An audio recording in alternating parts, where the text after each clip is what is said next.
What do you think about the shape of the Earth? Round, right? But what if I told you that this is not as simple an answer as you think? At one time in history, people believed the Earth was flat. The sky was like a dome, and the Earth was a giant disk. Sometimes on the back of a turtle, sometimes in the middle of an infinite ocean. Interestingly, even today there are people who think the Earth is flat. This view is not just a belief. It is often a form of questioning, based on internally consistent arguments. Where did this view come from? What is it based on? And what does science say in the face of all these debates? In this video, we will talk not only about shapes, but about humanity's way of thinking, curiosity, and sometimes stubbornness. In this journey of ideas stretching from history to today, we will discover the truth together. If you are ready, let's begin.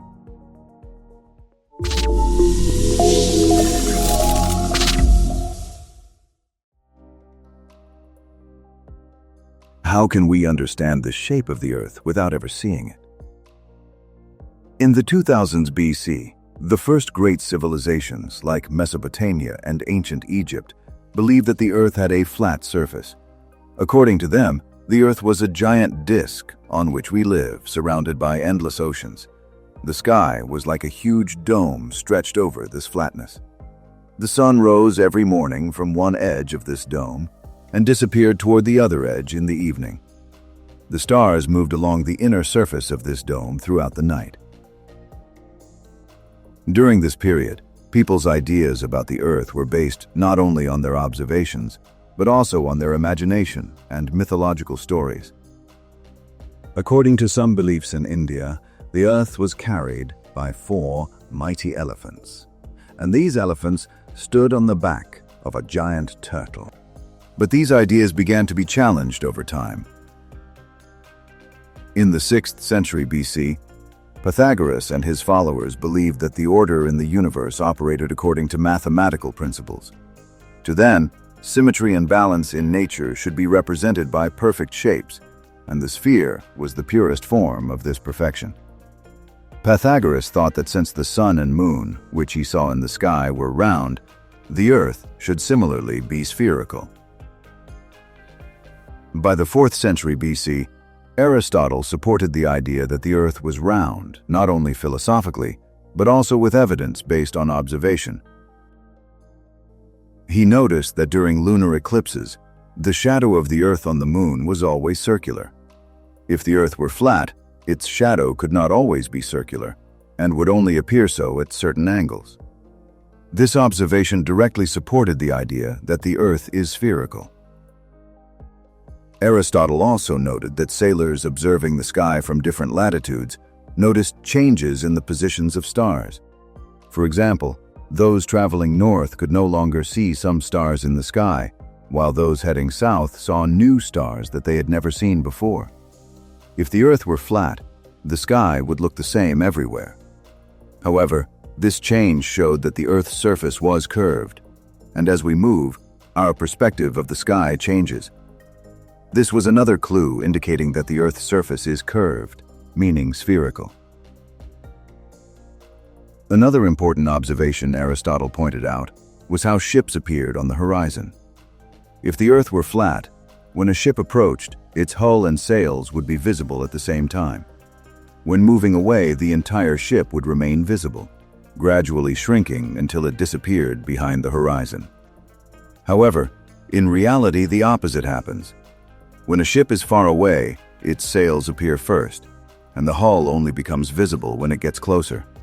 This simple but powerful observation indicated that the Earth's surface is curved, that is, round. Throughout history, people looked at the sky and asked big questions. Was the Earth flat, or was it round? Today, we know the answer to this question much more clearly, but not just because that's what they say, because we have observed, measured, and calculated it many times. So how do we know the Earth is round? Let's recall the observations made by Aristotle in the previous section. the Earth's shadow always being circular during lunar eclipses, distant ships disappearing first with their hulls and only later with their sails, and the ability to observe different stars at different latitudes. Now, let's move on to other strong pieces of evidence. Other planets. Why are all celestial bodies spherical? So are we only looking at the Earth? Actually, no. Every telescope we point at the sky shows us another truth. The universe is full of round objects. The Sun, the Moon, Jupiter, Mars, Venus, no matter which one we look at, they are all spherical. Stars, planets, even distant comets. Thanks to gravity, they all have similar shapes, round. In a universe where so many celestial bodies are round, claiming that only the Earth is flat would be both illogical and unscientific. Moreover, we know that the Earth is subject to the same laws of physics as the others. So looking at the sky also tells us about the shape of the Earth. The Earth is not privileged. It is also bound by the rules of the universe. But why? Why is it that everything we look at in the sky, the Sun, the Moon, Jupiter, even the farthest stars, are all round? Physics gives the answer. The most fundamental laws of the universe practically require this shape. A planet or a star does not appear all at once. Everything begins with the condensation of massive clouds of gas and dust in space. These clouds eventually collapse inward under their own weight, and the particles inside them pull together, just like snowflakes rolling into a snowball. But coming together is not enough. These particles also bring with them the motion, the momentum they had. And this means starting to spin. Yes, celestial bodies begin to rotate when they are formed. With this rotation, a balance is created between the inward pulling gravity and the outward pushing centrifugal force. And the resulting shape is a sphere, but not a perfect sphere. Due to the effect of rotation, the equator bulges slightly, and the poles become slightly flattened. Scientists call this shape an oblate spheroid, meaning a sphere flattened at the poles. In short, the round shape of celestial bodies is no coincidence. It is required by the rules of the universe, and the Earth is not exempt from these rules.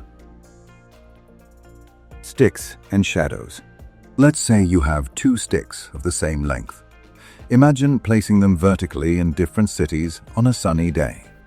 If the Earth were flat, no matter where the sun was positioned, the shadows of these two sticks would be exactly the same length. Because the sun is very far away and the distance between the two sticks is negligible compared to that. But in reality, this is not the case. Even if two identical sticks are just a few hundred kilometers apart, they cast different shadows. This difference shows that the surface of the Earth is not flat, but curved. One of the first people to use this idea was the Greek scientist Eratosthenes, who lived in the 3rd century BC. Eratosthenes not only stated that the Earth was round, but also calculated its circumference. He used the distance between the cities of Sia, modern-day Aswan, and Alexandria in Egypt. On the summer solstice, the sun was directly overhead in Sia, so no shadow was cast. But at the same time in Alexandria, the sun was slightly angled, and a shadow appeared. Eratosthenes used this shadow angle and the distance between the two cities to calculate the circumference of the Earth. The value Eratosthenes calculated was surprisingly accurate. His measurement was very close to the actual value known today. This work marked a major turning point in the history of science as the first mathematical determination of the size of the Earth. So not only by looking at the sky, but also by looking at the ground, we can understand that the Earth is round. The higher you go, the more you see. Imagine you are standing on a flat plane with a pair of binoculars in your hand. You look toward the horizon, but you can't see very far. So what do? You go higher. Because the higher you go, the wider your field of vision becomes. Things that were not visible before suddenly appear. The same is true for the sun. You are sitting on the beach. The sun is slowly setting and disappears below the horizon. But at that moment, if you climb a nearby tower, a terrace, or a giant skyscraper, you can watch the sunset again. On the same day, just a few minutes apart. But think, if the Earth were flat, would this be possible? If the sun is simply hiding behind the horizon, how could you see a second sunset? On a flat surface, going higher would not change your viewing angle. This simple but powerful observation once again shows that the Earth's surface is curved. Photographs and space missions. Sometimes, to truly understand something, you need to look at it from the outside. And that is exactly what became one of the greatest milestones in human history. For the first time, we were able to see the Earth from space. In 1957, when the Soviet Union launched Sputnik into space, it wasn't just a satellite that entered orbit. Humanity also began its journey to see its own planet from the outside.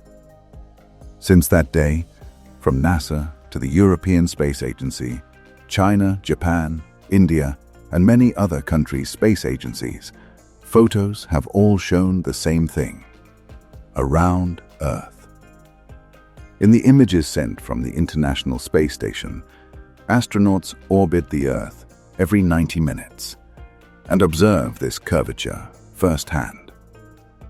Moreover, this is not limited to government agencies. Today, private companies like SpaceX and even amateur groups can capture the Earth's curve with high-altitude balloons. So, could all these images be fake? All countries, all agencies, all companies, are they all part of a shared lie? Or could the answer be simpler, like the Earth being round? Despite countless observations, experiments, and scientific data proving that the Earth is round, why do some people still believe it's flat? The answer to this question isn't only a matter of lack of knowledge. It's also closely related to history, psychology, and human nature. The foundations of this belief in the modern sense go back to the 19th century. British author Samuel Burley Rowbotham conducted an experiment in 1838 on the old Bedford River in England. This experiment would later be known as the Bedford Level experiment.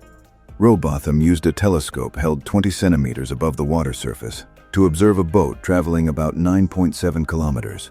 The boat had a flagpole extending 91 centimeters above the water, and according to Rowbotham, if the Earth were truly curved, the top of that flagpole should have been about 3.4 meters below the line of sight. But he claimed to have seen the flag along the entire route.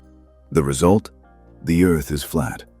This experiment didn't make much noise at first, but in 1870, the situation changed. Flat Earth advocate John Hampton repeated Rowbotham's experiment, claiming he could prove the Earth was flat, and a wager was made. The person who accepted the bet was no ordinary man. Alfred Russel Wallace, a respected scientist who co-developed the theory of evolution with Charles Darwin.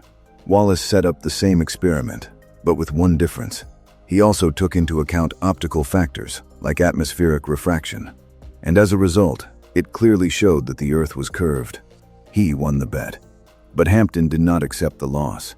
He accused Wallace of fraud, threatened him, wrote letters insulting his family, and was eventually imprisoned. These events were a tragic example of how a scientific debate could easily turn into a personal war. So did Rowbotham back down? No. On the contrary, based on the results of this experiment, he developed a view he called zetetic astronomy. In 1873, he wrote a book called Earth Not a Globe and founded the Zetetic Society. According to Rowbotham, the Earth was a flat disk. The North Pole was the very center. Antarctica was a giant ice wall surrounding the Earth. What lay beyond this wall was unknown, and perhaps would never be known. The sun and moon rotated only 4,800 kilometers above the surface. The entire universe was only 5,000 kilometers high. We were living under a sort of cosmic dome. This model was completely contrary to the rules of science. However, the flat Earth theory was not limited to Rowbotham's observations. Even today, many people still question the scientific evidence that the Earth is round. Here are some frequently voiced claims among flat earthers and the scientific responses to them. If the Earth were really curved, airplanes would constantly have to tilt their noses downward. In fact, airplanes do exactly that. But this isn't a manual movement as you might think. Thanks to autopilot and aerodynamic balance, planes follow the Earth's curvature. Pilots confirm this firsthand. If the Earth were flat and planes constantly tilted downward, they would have crashed long ago. Photos of the Earth taken from the Moon and photos of the Moon taken from the Earth are inconsistent. One looks bigger.